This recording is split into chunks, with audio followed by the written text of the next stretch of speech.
और ये बिहार वाला जाति जनगणना नहीं, ये फेक जो जाति जनगणना इन्होंने किया है लोगों को बेवकूफ बनाने वाला, ये नहीं। तो जाति जनगणना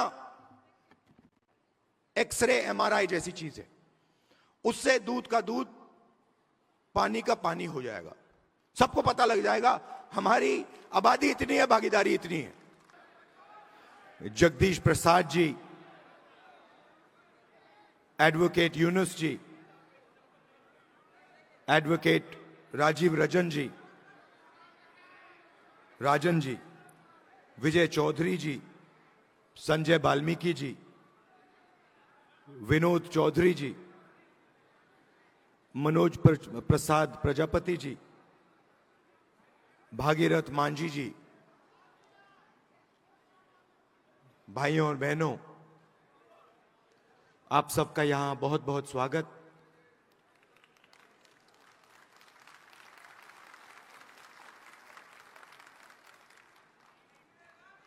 मैं आपके भाषण सुन रहा था,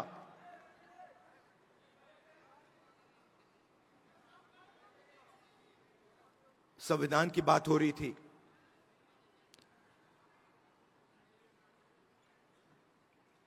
और जब हम इस किताब को देखते हैं,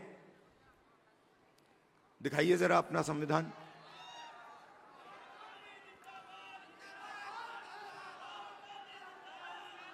ये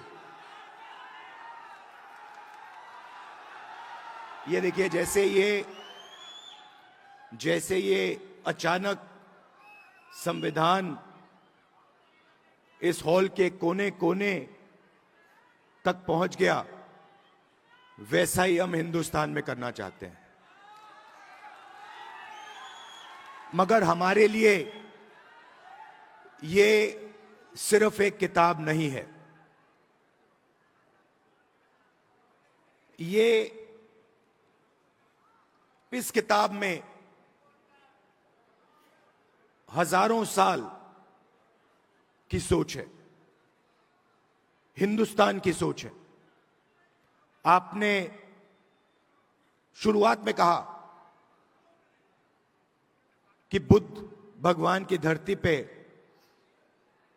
आप स्वागत कर रहे हो। बुद्ध भगवान की आवाज इस संविधान में है।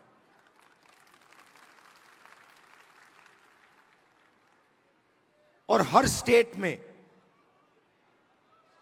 जो बड़े से बड़े महापुरुष हुए हैं, चाहे नारायण गुरु जी हों,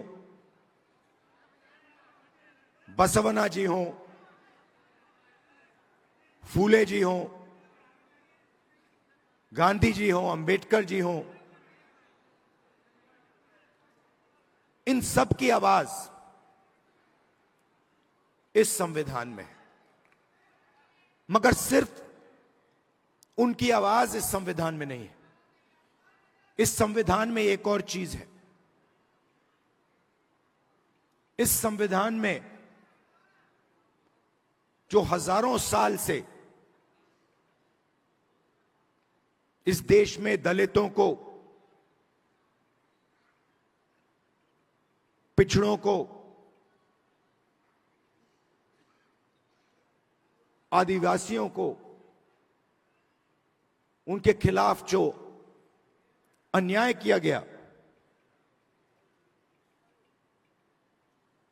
जो लाखों करोड़ों रुपए, लाखों करोड़ों लोगों का जो दर्द है, दुख है, वो भी इस संविधान के अंदर आज तक है।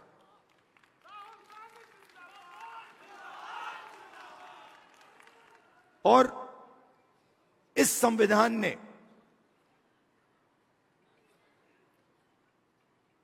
उस दर्द को पूरी तरह नहीं मगर थोड़ा सा कम किया है।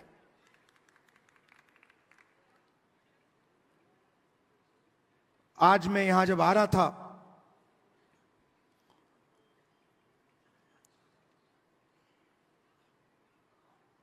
गंगा जी की ओर मैंने देखा, गाड़ी में बातचीत हो रही थी और मैं सोच रहा था कि ये लगती तो एक नदी है,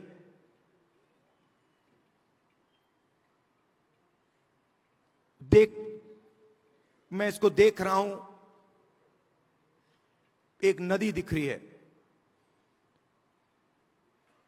मगर इसका पानी, इस नदी का पानी सब जगह है। अगर आपने आज सुबह पानी पिया तो वो आपके अंदर है, आपके खून में है।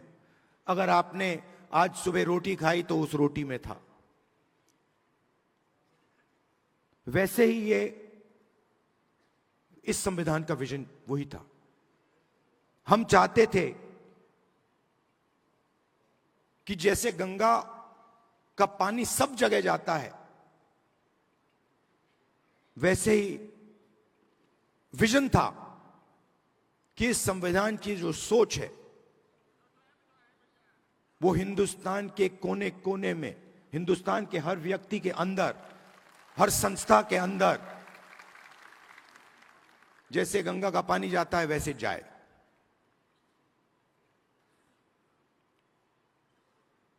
और कुछ दिन पहले मोहन भागवत कहते हैं कि गंगा गंगोत्री में नहीं शुरू हुई। हिंदुस्तान को आजादी 15 अगस्त 1947 को नहीं मिली,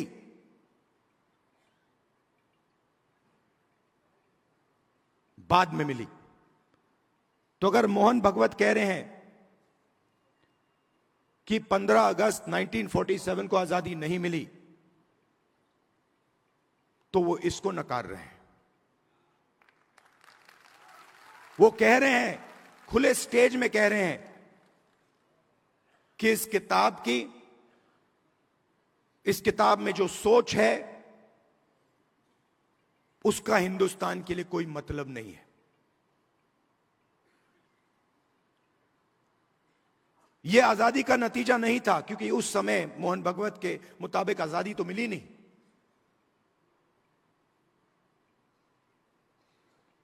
और इसकी सोच को, अंबेडकर जी की सोच को, गांधी जी की सोच को, बुद्ध भगवान की सोच को, फूले जी की सोच को वो मिटाने लगे हैं। हिंदुस्तान की हर संस्था से, हर इंस्टीट्यूशन से, फाइनेंशियल सिस्टम से, इकोनॉमिक सिस्टम से, पॉलिटिकल सिस्टम से, सोशल स्ट्रक्चर से मिटा रहे हैं उसको। आप मुझे बताओ, इस किताब में कहां लिखा है कि हिंदुस्तान का पूरा धन 2-3 आदमियों के हाथ में जाना चाहिए? कहां लिखा है इस किताब में?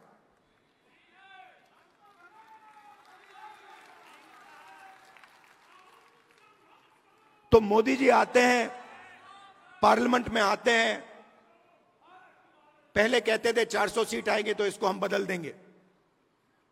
और फिर जब आप लोगों ने, हमने मिलकर मोदी जी को संविधान की सच्चाई समझाई, तो फिर पहले दिन इलेक्शन के बाद आए तो फिर ऐसे आए थे। मगर चाहते थे कि मैं उसको उठा के फेंक दूं। मगर हिंदुस्तान की जनता ने कहा, भैया अगर आपने सिर पे नहीं रखा तो हम तुम्हें उठा के फेंक देंगे।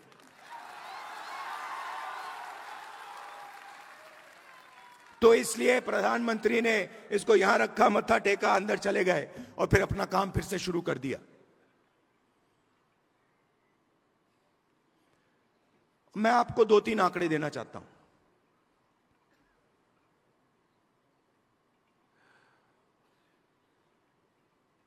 सबसे पहला आंकड़ा,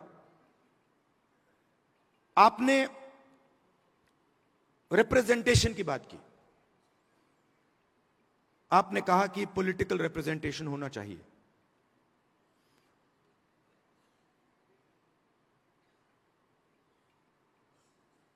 आज के हिंदुस्तान में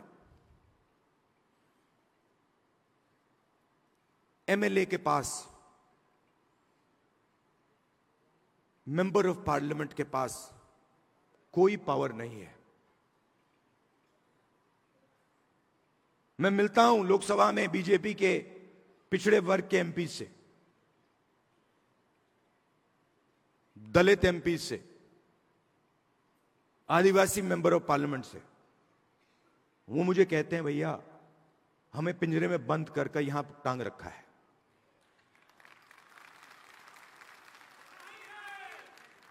पावर कहीं और है, रिप्रेजेंटेशन कहीं और है।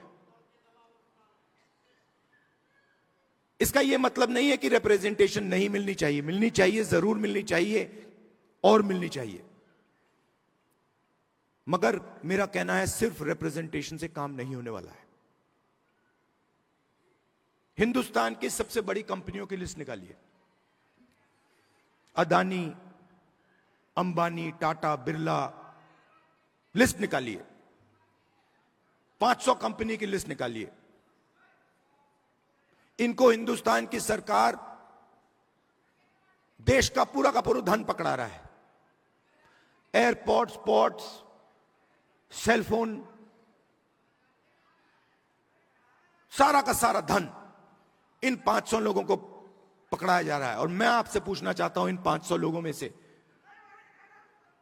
इन 500 कंपनी के मालिक में से आप मुझे एक पिछड़ा वर्ग का व्यक्ति का नाम बता दो। एक दलित, एक आदिवासी का नाम आप मुझे बता दो। आपको एक नाम नहीं मिलेगा। इन कंपनियों की मैनेजमेंट टीम की लिस्ट निकालो, उसमें दिखा दो मुझे एक दलित नाम दिखा दो, एक आदिवासी नाम दिखा दो, एक पिछड़े वर्ग का नाम दिखा दो, एक माइनॉरिटी का नाम दिखा दो।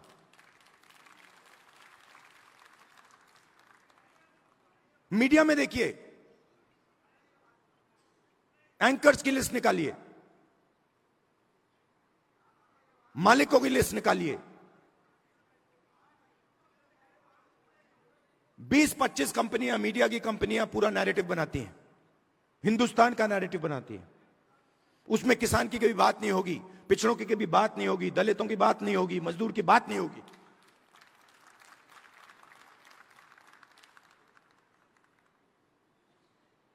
कुछ साल पहले मैं सोच रहा था, ये किसानों की बात क्यों नहीं करते,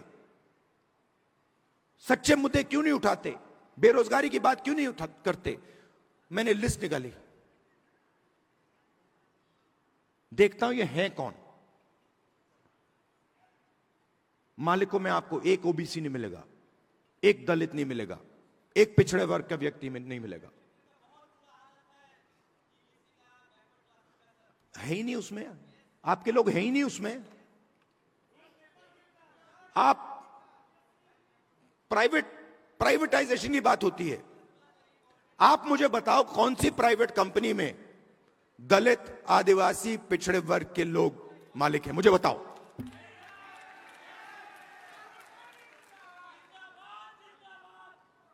मैं कल कुछ दिन पहले रात को एम्स गया। मेट्रो स्टेशन में लोग वहां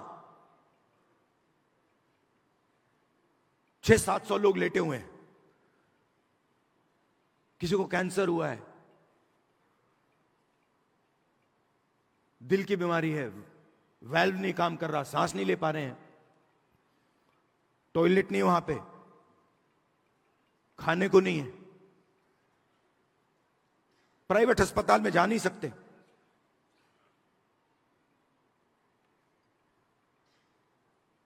पूरा का पूरा सिस्टम, चाहे वो प्राइवेट अस्पताल हो,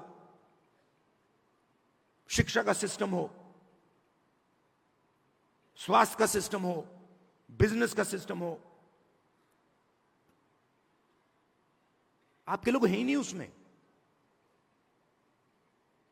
आपने लड़ाई लड़ी, बहुत अच्छी लड़ाई लड़ी, और राजनीतिक रिप्रेजेंटेशन आपने पा लिया। मगर अगर मैं आपको सच्चाई बताऊं तो आपको सत्ता कहीं नहीं मिली। क्योंकि हुआ क्या, जब इन लोगों को पता लगा कि पिछड़ा वर्ग, दलित ये रिप्रेजेंटेशन ले रहे हैं,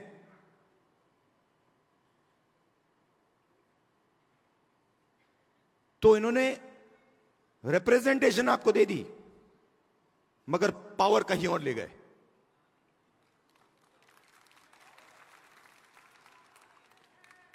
पावर कहां गई? Power Adani Ambani, power RSS, हर संस्था में अपने लोगों को डाल देते हैं। मैंने लिस्ट बनाई आरएसएस के जो अपॉइंटीज हैं, हजारों अपॉइंटीज होते हैं सरकार में, बोर्ड, कॉर्पोरेशन, गवर्नर, हजारों होते हैं। मैंने लिस्ट निकाली, ये आरएसएस सत्ता के सिस्टम में किसको डाल रहा है। उसमें आपको एक पिछड़े वर्ग का नहीं मिलेगा, एक दलित नहीं मिलेगा, एक आदिवासी नहीं मिलेगा।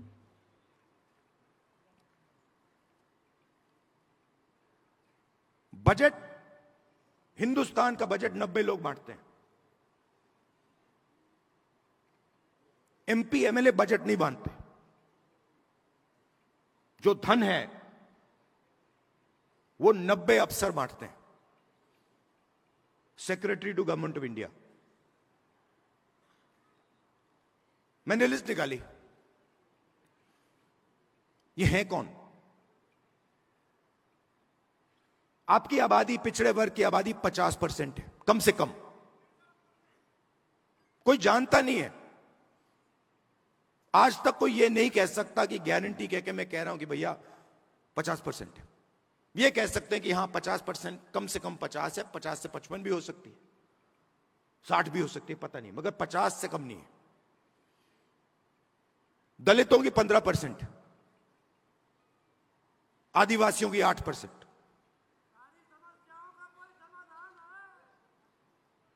इसीलिए तो हम यहां आए हैं।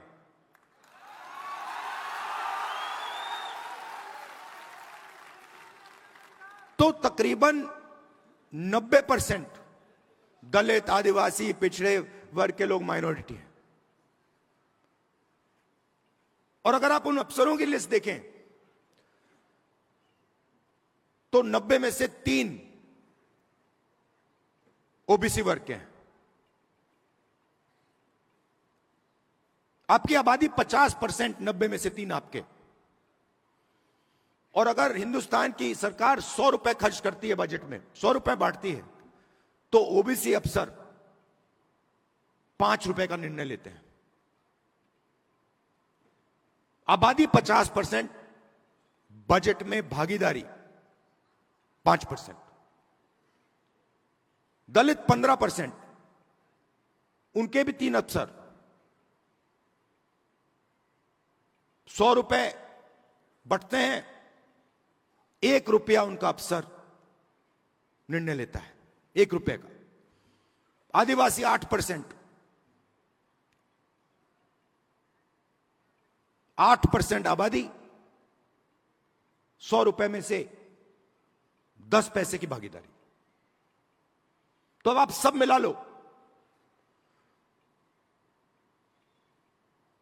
सब मिलाकर 100 रुपए में से 6 रुपए 10 पैसे का निर्णय आप लोग लेते हो। माइनॉरिटी भी उसमें ही है, वो भी उसी में है। तो आपकी भागीदारी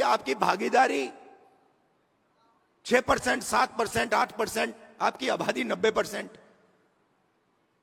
प्राइवेट सेक्टर में पूरा का पूरा धन 200 लोगों को जा रहा है, उसमें आपका एक आदमी नहीं। एम्स के सामने आपके लोग मर रहे हैं, मगर प्राइवेट अस्पतालों के मालिक की लिस्ट निकालिए, आपका एक आदमी नहीं उसमें। आपके बच्चे लाखों रुपए देते हैं प्राइवेट एजुकेशन इंस्टीट्यूशंस में पढ़ने के लिए, उनकी मालिकों की लिस्ट निकालिए, आपका एक आदमी नहीं उसमें। जीएसटी कौन देता है? आप देते हो। बजट में पैसा कहां से आता है? आसमान से थोड़ी टपकता है। बजट में पैसा, जीएसटी का पैसा आता है, जीएसटी का पैसा आप देते हो। जितना पैसा अदानी, अगर अदानी शर्ट खरीदेगा, यही शर्ट जो आपने पहन रखी है, अगर वो यही शर्ट खरीदेगा, जितना टैक्स आप दोगे उतना टैक्स वो देगा।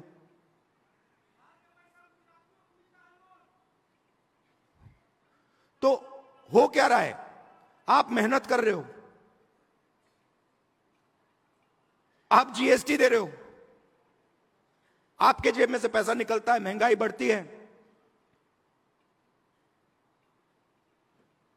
आपका पैसा कहां जाता है? प्राइवेट अस्पताल में जाता है, प्राइवेट यूनिवर्सिटियों में जाता है, सीधा ट्रांसफर हो रहा है। दलित, आदिवासी, पिछड़े वर्ग, माइनॉरिटीज, आपके जेब में से पैसा ट्रांसफर हो रहा है बस, और आप देखते रह रहे हो। यह प्रॉब्लम है। अब पहला कदम हमारे लिए क्या है, मैं आपको बता देता हूं। पहला कदम हमें यह पता लगाना है कि सच्ची स्थिति क्या है, सच्ची सिचुएशन क्या है। जाति जनगणना, और हम छोड़ने वाले नहीं है। और ये बिहार वाला जाति जनगणना नहीं, ये फेक जो जाति जनगणना इन्होंने किया है, लोगों को बेवकूफ बनाने वाला, ये नहीं। और जाति जनगणना के बाद आप क्या एक्शन लेंगे, वो सबसे जरूरी है। जाति जनगणना क्या है? जाति जनगणना एक्सरे जैसा है। किसी को चोट लगती है, डॉक्टर के पास जाता है, कहता है डॉक्टर मेरे हाथ में दर्द है। डॉक्टर एक्सरे करता है, कहता है हां हाथ टूटा हुआ है। तो जाति जनगणना एक्सरे, एमआरआई जैसी चीज है। उससे दूध का दूध, पानी का पानी हो जाएगा। सबको पता लग जाएगा हमारी आबादी इतनी है, भागीदारी इतनी है। मगर उसके बाद जाति जनगणना के बेसिस पे पॉलिसी बननी चाहिए। तो हमारा विजन क्या है कि हिंदुस्तान का पूरा जो सिस्टम है, जो कोलैप्स कर रहा है, क्यों कोलैप्स कर रहा है? क्योंकि अन्याय है। गरीब लोगों के पास रोजगार नहीं है, किसान को सही आमदनी नहीं मिलती, मजदूर को सही कॉम्पेंसेशन नहीं मिलती। क्यों? क्योंकि पूरा का पूरा धन वही 10-15 लोगों के हाथ में जा रहा है। तो एक बार जाति जनगणना होगा, हमें पता लग जाएगा कि किसकी कितनी आबादी है और हिंदुस्तान के सिस्टम में उसकी कितनी भागीदारी है। प्राइवेट अस्पतालों में कितनी भागीदारी है, कॉलेजेस यूनिवर्सिटीज में कितनी भागीदारी है, मीडिया में कितनी भागीदारी है, कॉर्पोरेट इंडिया में कितनी भागीदारी है, ब्यूरोक्रेसी में कितनी भागीदारी है। और उसके बाद हम सही प्रकार से विकास की बात कर पाएंगे। बिना जाति जनगणना विकास की सही तरीके से बात नहीं की जा सकती है। तो इसीलिए मैंने पार्लियामेंट हाउस में कहा है, साफ कहा है कि चाहे कुछ भी हो जाए, मोदी जी के सामने मैंने कहा है,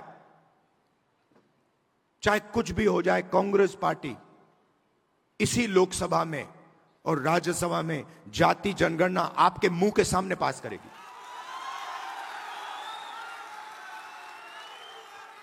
और हमने यह भी कहा है कि जो दीवार बना रखी है 50% रिजर्वेशन की दीवार,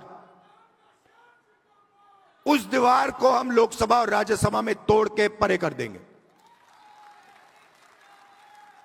रिजर्वेशन 50% से ज्यादा होना चाहिए, जाति जनगणना होनी चाहिए और हर जात को इस देश में भागीदारी मिलनी चाहिए। और ये सिर्फ हम नहीं कह रहे हैं, ये सिर्फ आप नहीं कह रहे हैं, ये कॉन्स्टिट्यूशन कह रहा है, ये संविधान कह रहा है, इसमें लिखा हुआ है। इसमें लिखा है हिंदुस्तान के सब लोग एक जैसे हैं, समान हैं और सबकी प्रगति होनी चाहिए, सबकी भागीदारी होनी चाहिए। तो हम कॉन्स्टिट्यूशन के लिए, संविधान के लिए लड़ रहे हैं, संविधान की रक्षा कर रहे हैं और इसकी सोच को हम पूरे देश में फैला रहे हैं। और लड़ाई, मैंने पार्लियामेंट में भाषण में साफ बोली, लड़ाई संविधान और मनुवाद के बीच में है। एक तरफ समानता, एकता, दूसरी तरफ नफरत और हिंसा। और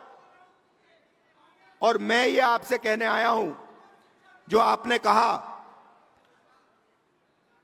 कि राजनीतिक नुकसान होगा तो भी मैं ये काम करूंगा, मुझे कोई फर्क नहीं पड़ता है।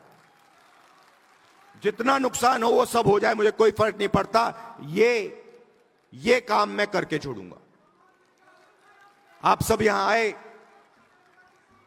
इसके लिए दिल से आपका बहुत बहुत धन्यवाद। और ये जो मैसेज है आप गांव गांव में फैलाइए, संविधान का मैसेज, जाति जनगणना का मैसेज और 50% रिजर्वेशन की दीवार को तोड़ने वाला मैसेज। धन्यवाद, नमस्कार, जय हिंद।